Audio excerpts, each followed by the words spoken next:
你好啊，我哋想嚟還神㗎。請問有乜嘢供品可以還俾象神啊？可以七色燈啦。七色燈有冇啊？好啊，唔該。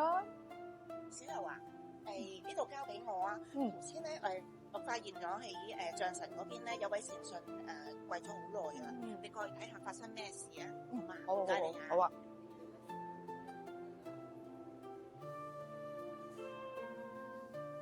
象神，求我一定要幫我啊！象神，求我一定要幫我啊！求下你啊！8800萬一定中，8800萬一定中。小姐，你呢度跪咗10幾分鐘噶咯，不如起身唞一唞啦，隻腳咁樣會痹噶。唔得噶，我一定要誠心感動象神，象神一定要俾我中噶。呢個六組數字係我發夢見到嘅，今次一定中。唉，都係信而不迷好啲。我瞌神，求下你幫下我啦！我真係唔想同我男朋友分開啊！求下你幫下我啊！你想我點都得噶。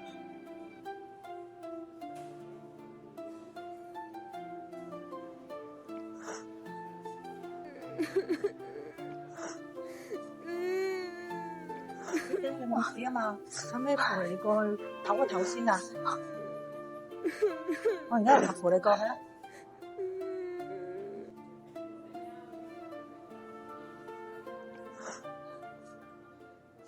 阿妹飲杯水先啦。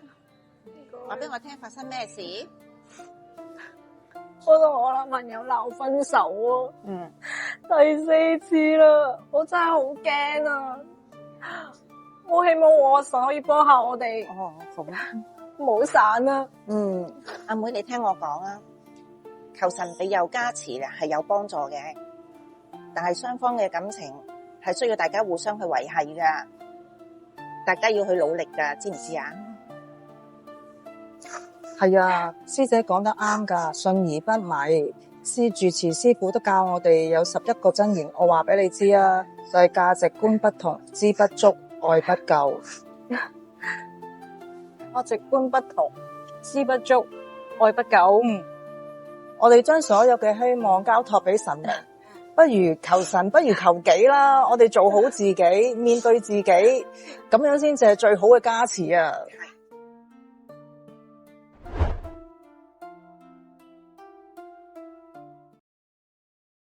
信而不迷，方得自在。